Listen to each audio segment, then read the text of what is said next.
Mr. Dlamini, good morning. Thank you very much for joining us. Good morning to you and to your viewers.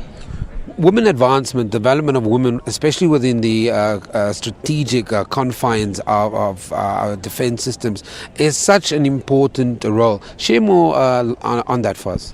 Let me just start by saying that it's generally defense forces by nature are male dominated, but we from the South African National Defense Force are proud to indicate to you that we already have 34% of the total number of defense force members are women, and a good number of them also are in high positions. We have now, I think, about plus minus 6 major generals, which are two-star generals, heading different environments in the defense force.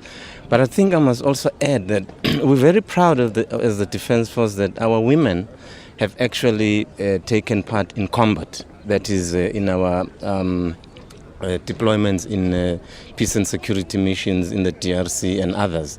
So we have women in those areas. They are not confined to what one might call office work, but they actually are part and parcel of the combat part of our defense force. That in itself says a lot about our transformation in the South African National Defense Force in ensuring that women do play a major role in the development of the South African National Defense Force. And I think that's also been incredibly key in making sure that we attract not only young men into the service, but we do, when we attract women, say that you're not coming to have an office job, that you'll be on the ground. A little bit earlier, I spoke to Captain Felicia Jones, who said that they had the first white female Air Force pilot. Indeed, I mean, that was a proud moment for us, because she was not just the first female pilot. She's a pilot of a very, very high-tech Gripen, which is a very, very powerful machine. And she's the first one in the world, by the way, to fly a Gripen, which is a fighter jet. An amazing feat, and that for us is shows the sign that we are indeed making headway in ensuring that our women do participate in all aspects of the combat side of defense rather than the office-bound side of things. And we've got members of the Defense Force female who are flying helicopters, who are flying transport planes. We've got members of the female Defense Force members who are driving tanks, who are driving huge trucks. So that on its own says we've opened up quite drastically on ensuring that our women are participating on the combatness and readiness of the South African National Defense Force. There's a proactiveness to attract women into the services. Yet over the last couple of days, when you speak to the various department heads, lots of women have been coming through, but not enough women has been coming through. What do we do? Well, first and foremost, the SANDF is a voluntary organization. Secondly, when we do recruitment, we go as far and wide as possible.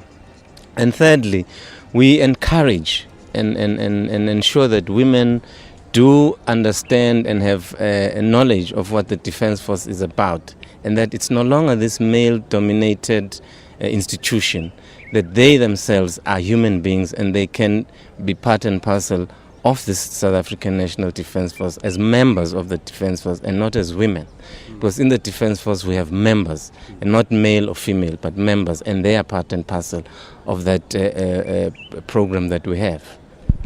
So, as far as I understand it, that apart from this concerted effort and changing, of course, the institutionalized conception around women's participation in the SANDF, from an institutionalized perspective, though, how are we? What is the success stories? Is the Army, the Air Force, Navy, are they understanding that now, and are we seeing that literature being carried through?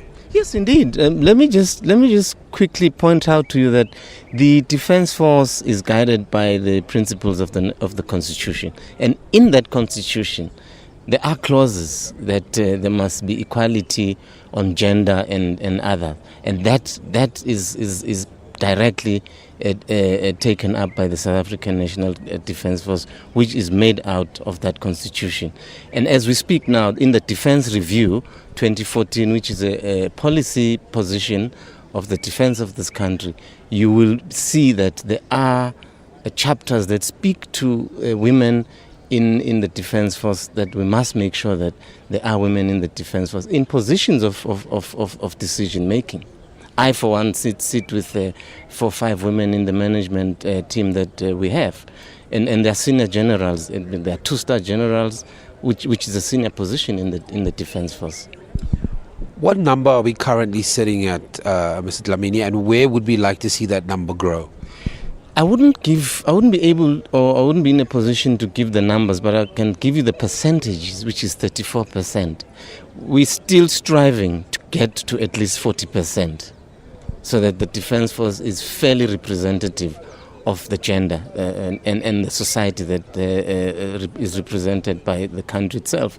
So 34% is quite a stride from a dominated defense force of men, and I think I should be proud that 34% is quite high, yet we still want to strive for even more. We're going to leave it there on that very high note. Thank you very much for talking to us. That's Ms. Siphiwe Dlamini, who is the head of communications for the Department of Defense. And of course, we're going to go to an